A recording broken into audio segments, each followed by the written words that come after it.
What's up, everybody? Welcome back to Geeks and Company. My name's JS. That over here is my buddy Jeff. Hi. Welcome back to the after show.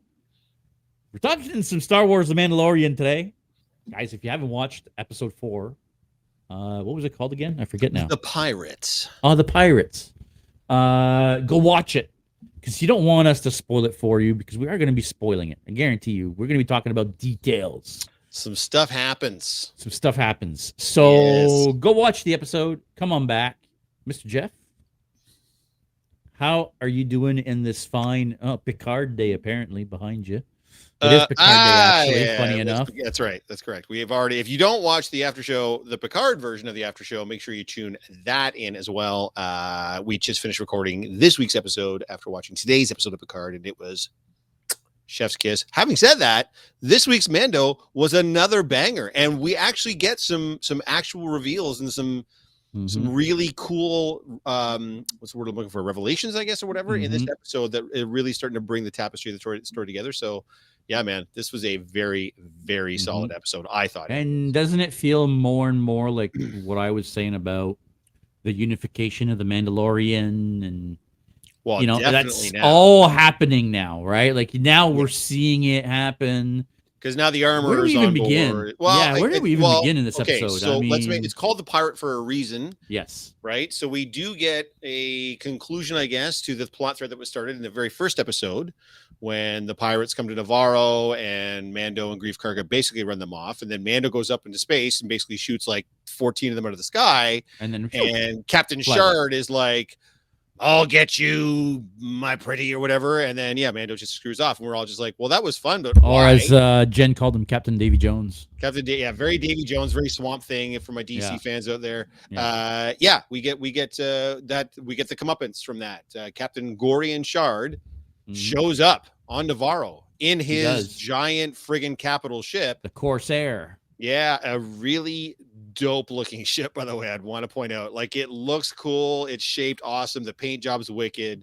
Clearly an old Imperial ship that's been salvaged and by the pirates and such, because as we've learned, by the way, in previous episodes, the New Republic is just taking Imperial ships apart. Like, they're not even putting them back out into service. And there's a very interesting reveal in this particular episode, at the beginning of this particular episode, when Shard's ship shows up and starts bombing the holy hell out of Nevarro. And Grief Karga calls Captain Shard and is like, dude, the New Republic's going to be here any second. Like, you can't do this. They're on patrol. And Shard's like, they can't even protect the mid-rim planets. What do you think they're going to do out here? And that then leads into our big guest spot this week, I guess you would say. Yeah. Right? I don't know. Kim's Convenience is back. Right? So he is playing the Rebel pilot that has been featured in season 1 and season 2. Only this time, he gets a call from Grief Karga. And Grief is like, you said I could reach out for New Republic protection at some point. I'm doing that now. We are under siege. Pirates are here. Please come help. Instead of zooming in like you were expecting him to do and just like trying to take care of the whole thing in his X-Wing, he actually goes back to Coruscant. And in Coruscant, he meets up with Saturday Night alumni Tim Meadows in one of the weirdest cameos I've ever seen. Man. Hilarious. So good. And by the way, perfect for that particular scene. And basically says, hey, I want to help these guys. And Tim Meadows is like, they're not even a New Republic world, and they're way the hell out in the Outer Rim, and we're not doing any of that. Yeah, we don't have the resources to commit to this. Yeah, we can barely keep up with what we have now, and we're going to go with some backwater planet that hasn't even pledged allegiance to the New Republic. Because this isn't like the Empire, guys. If you don't have to join the New Republic if you don't want to, you can either stay under Imperial control or you can be an independent world. And right now, Nevarro is technically an independent world. They haven't sworn allegiance to either one, which is good. But it also means that if Karga does run into any trouble, he's really got no one. It's like he's running the whole damn thing. That's why he's the High Magistrate, not just the Magistrate anymore, because he's governing that entire planet basically by himself. And he's turned it into this trade hub, and it's great. But yeah, the pirates get there, and the pirates are not messing about. They take over the town. They're all drinking. You see all the different alien collections there that are always pirates and bad guys in every version of Star Wars ever. And so then Kim's Convenience is like, well, who else could I possibly turn to for help? Which, to be fair, is who I thought Grief Karga was calling in the first place. Yeah. You assumed it was Mando. Yeah. wasn't Mando. But Kim's Convenience finds the covert. How does he find the covert, JS? R5. R5! Our buddy R5. R5, who just served with him in rebellion. Rebellion. Will not go away. He served in the rebellion. He stayed in contact with Kim's Convenience there, and that's how he finds him. Convinces at least Din to go help Grief Karga. And then Din has to now convince the covert that they should also help as well. And he does something really, really cool to try to help convince the covert. What's offered to the covert at this point? Land. Open land. No more skulking in sewers or in caves or whatever. You guys can live out in the open and reestablish your society, which is what on they a planet that from wants the jump. you there. That's right. A planet that I think is it Katie Sack? Is it Bo-Katan that says like, you'll be heroes? Like, we'll be the heroes if we do this. Yeah. Weirdly when enough, you left, you were hiding in sewers. When you come back, you'll be heroes. Yeah. And Paz Vizsla, who looks like he's going to be like, no, fuck these guys, don't do this. We fought these guys in season 1. These are the guys we fought in season 1 to rescue that loser and all the Beskar over there and his little weird big-eared kid. He's like, why the hell would we do that? And then he's like, you know why? Because we're Mandalorians. Because we're Mandalorians, and this will give us a chance to take back our culture and be relevant again in the solar system or in the galaxy. And so they do that, and it's fucking I'm sorry. That battle from start to finish. It was amazing. Holy when they were dropping shit. Mandos, like friggin', Ghost Recon, friggin', like, listen. And Mando in the N1 is running all the interference with the pirate ship, and then Bo is dropping them in, and then they switch.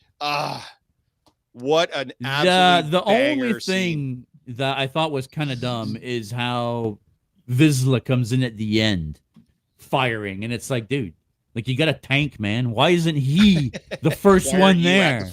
Yeah, right. Like, yeah, I don't know. Maybe so he only has so than much everybody else. Ammo or something. Yeah. They hire a bunch of small mercs to make Vizsla look that much bigger. Because let's be honest, Jon Favreau's not a small guy, but he's not that big. My assumption is that he's only doing the voice now, probably. I don't know how he'd have time to suit up and shoot all the scenes that he's shot in these last couple episodes. I'm guessing he's pulling a Pedro Pascal. He's probably just doing the voice. And then they've got some really big huge guy to be Paz now. But I want to make a Paz Vizsla armor now. I'm not gonna lie. I would not blame you, man. I think you would kill as Paz, absolutely. So and by the way, spoiler alert. We don't have to worry about Captain Gorian Shard and his pirate ship anymore because he's gone. The only one that survives is the guy that basically started this whole shit fight anyway, Vane, who was like his second in command or whatever. Mm-hmm. He sees the changing of the wind and flies off. And he's like, okay, I'm out of here. We'll see him again at some point. But I'm sure we will. Then something really, really weird happens that I didn't expect to happen. Is Me neither. The armor then wants to talk to Bo-Katan. Mm-hmm. So Vizsla goes and gets Bo-Katan. That's right. And he takes her down into where the armorer had her old forge. In Nevarro, in the sewers. Yeah. And there's a whole speech, and then it gets weird, man. Yeah, she tells her right off the bat, she goes, take off your helmet. Yeah. And then Bo-Katan's like, I thought I wasn't supposed to do that. Mm-hmm. And then the armorer was basically like, I don't give a shit what you think. You know Take off your fucking helmet. Take off your helmet. So she takes off her helmet, and then she basically explains, in layman's term, the whole speech was about, you walk both worlds, right? You walk the old Mandos now and the new Mandos, right? The only way we're going to be able to reunify and bring all of the Mandalorian back together is somebody like you that can walk both worlds and represent both people. Oh, and by the way, you saw fucking Mythosaur. And you saw Mythosaur, yeah. So if you're that's not a sign enough for you. Yeah. I don't know who is. Yeah. Which is still going to have this weird conflict regarding the Darksaber, because the Darksaber is finally at least mentioned again in this episode, but we still don't see it. We still know that Din has it, but is it becoming less important now? Because what do you think would get more people on your side? Having the armor at your back endorsing you, or having the you know what I mean? Like, it's so, is the armor only good with that covert? And like, for the rest of the Mandalorians on this, they're like, well, who the hell's that? I don't need to follow that. And is that why she's now backing Bo? Because Bo, well, 100% has her foot in both worlds. Exactly. Right. But can Bo convince the others without the Darksaber to join her cause? That's the key, right? So she's got to fight Din at some point. I'm sorry. She has to. Right? So I She's don't either going to know show up on the Mythosaur or she's got to fight Din. because once they're all there, right? Once all the Mandos are together, and you know, I don't know that Bo-Katan is the one to lead them. Well, the Armorer certainly thinks so. I don't know. She might be the one that's going to be able to bring them back together, but I still think that Din, at the end of the day, is going to be the one to lead the Mandalorian. Her status amongst the rest of the Mandalorians that are out in the galaxy hasn't changed. No, she's still a princess. They all already left her. Yeah. She doesn't have anything new to her. She's got an armorer from a covert that's got like 40, 30 people in it. She's got Din Djarin at her back. Well, if he goes with her, and if he's part of the recruitment thing, and he can whip out the old Darksaber, but then they're not going for her; they're going for him, right? So, like I said, she either rides in there, he's a cultist to them, right? Right.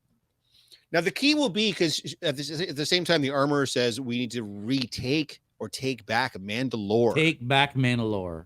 So they're going back home on Nevarro, but if they take back Mandalore, that's what I'm saying. If Bo pops out of the living waters on a fucking Mythosaur, she ain't going to need the Darksaber to get the Mandalorians behind her, right? True. They're all going to gather to her cause at that point. Yeah.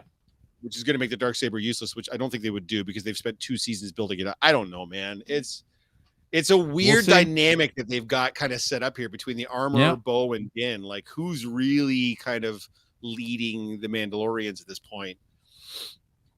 I don't know. It's going to be interesting to see where it goes, but this was another action-packed filled episode. And there was one more reveal at the end as well. There was. So when our friend, the friendly neighborhood fighter pilot, shows up on Coruscant, who does he meet up with? Or who's there in the office of... Well, there's that too. That Kane girl that was part of Gideon's crew, who's clearly up to some nefarious things after she mind wiped the one dude, the direct Dr. Pershing or whatever. So there's clearly more going on there. But then our friendly neighborhood fighter pilot is out on a patrol and comes across a Lambda shuttle. Yes. It's got the hole blown out the side and a whole bunch of dead New Republic officers in it, and one missing prisoner, Gideon. So we know Moff Gideon is at large, and they find a piece of Beskar on the scene to indicate that it might have been a Mandalorian that saved him, or that at least got him out of there. Now, I picked this up. This is not me. I picked this up in another video. The opening sequence where they have the logo and then they show the different helmets at the beginning. Each helmet has either a blue light or a red light in it to correspond if they're good or bad. The very last helmet shown is a Mandalorian helmet, but it has a red light on it. Oh, really? Not a blue.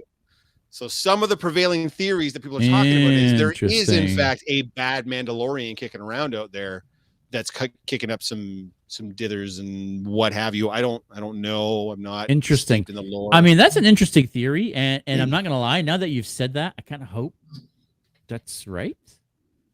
But I feel like there's a piece of Mandalorian Beskar. What's that doing there? Well, Beskar is pretty much unbreakable, dude. It'll stop fucking lightsabers. How are you breaking a piece of Beskar and leaving it in a shuttlecraft? Like, I don't understand. Where would that have come from, right?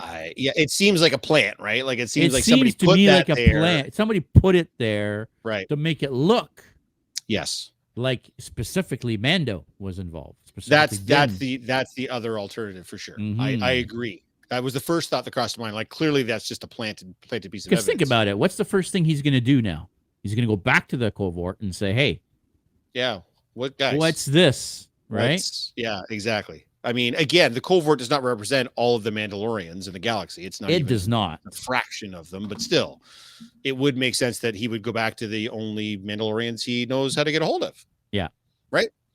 Yeah. Even though they've said they're going to move the covert, and I'm pretty sure they're not going to let Din bring R5 with them anymore. So, since that's how he found them in the first place. Yeah. I mean, about being ratted out, right? No, they're going to be living out in the open on Navarro, so it won't make a difference. Covert doesn't have to move and hide now. They have a home. They have a place. Well, fair enough. They can live out in the open. Anybody can go and just be like, hey, are you guys still bounty hunters? We have a job.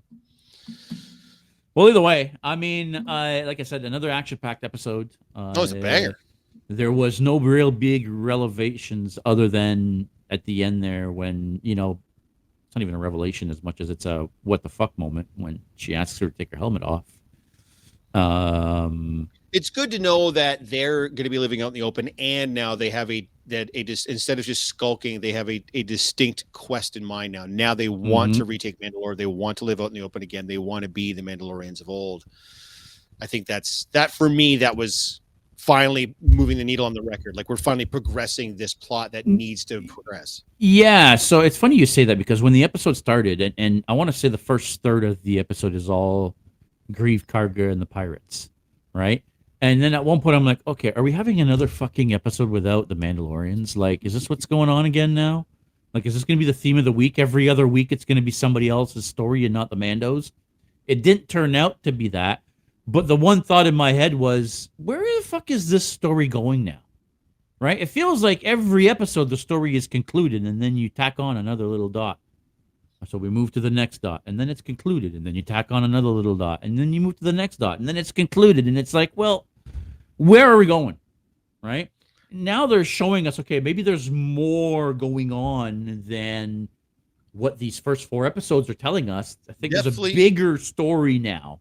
Definitely laid starting some to groundwork. open up, right? Agreed. Yeah. Agreed. This is all groundwork is what I feel like. Yeah. And they've been good episodes. 100%. Right? Wow. Well, that the one was yeah. Woo, that was rough. Yeah. But everything else, especially this one and the last one were bangers as far as I'm concerned. So, and progress the story to a point where now I'm, reinvested again. Right. So, yeah. I don't want this show to turn out as being just another filler season where there's no real story. Yeah. It's great action and it's great fun. But if there's no. The story this season is clearly the Mandalorians, right? I mean, that's the heart of this. Season 2 is clearly Grogu. Season 3 is obviously the Mandalorians. So we will see what happens. Yeah, I'm curious to see where it's going to go. It's so far I've been enjoying it. I'm going to keep watching. We'll keep doing the after show. Any final thoughts? Again, the effects in this episode were the ship effects, the capital ship, the snub fighters, the dog fighting, the explosions, the fighting on the ground, like everything in this was done so well. It looks so clean and so good. It's true movie quality. Holy shit. Oh, by the way, how cool is it that the pirate ship is steered with a giant pirate ship wheel? Are you fucking kidding me, man? I love details like that. That's so good. Yes, I needed it. And he's got a little Ugnaught there telling him what's going on. We also saw. Sorry, I need to mention this because I don't think it was mentioned. We saw a character from Rebels. That's the same actor. Yeah, it's the same voice actor. That's how I recognized him. Yep. So Zeb. Zeb, there you go. So Zeb was in Mandalorian. Yep. So he's officially, other than Ahsoka, because Ahsoka wasn't a character that originated from Rebels. Right. Yes. But of the Rebels characters, right, the characters that were introduced in Rebels, Zeb is the first one to officially make an appearance. Now, Chopper, their droid, was in Rogue One. Ah, okay. There's a scene in Rogue One that happens at the same time as a scene in Rebels. I gotcha. Okay. So there's a scene where they're coming up and Chopper runs across the landing pad. You see Chopper running across the landing pad in Rogue One. They've already cast Sabine. They've already cast Ezra. I believe they've all been cast, so a lot of them are going to be at least having appearances in Ahsoka. So it was cool to finally get a nod to Rebels. Yeah, that was really neat. For sure. Yeah. And he All was right, rendered very well, by the way, too. Like, he looked great. He for a CG character on TV. He looked I had no pretty complaints. freaking great. I think that's going to be it for this episode of the After Show. Guys, if you're not already subscribed to the channel, please make sure you click that subscribe button and the like button. Costs you absolutely nothing. It really helps us out. If you click the notification bell, it'll make sure you always get notified every time we upload one of these videos. As silly as we might get sometimes, you may actually want to watch us because we get, I don't know, I think we get some things right once in a while. Yeah, every now and then. It's all theory. We just have fun I with might it. be batting Like like 1%, but what the hell? Some of us are batting a big old fat 0%, man. That's all right. We're having fun with it. Well, that's just because you don't like making up theories. You just like, Hey, I gave a big go watch Picard this week. I did come up with a theory. We'll see if I'm not. I'm 100% not because it's yes. Go check out the Picard after show. Yeah. It should already have been posted. I think that'll be it for this week, folks. Make sure you check us back out next week. Stay geeky. We'll see you next time.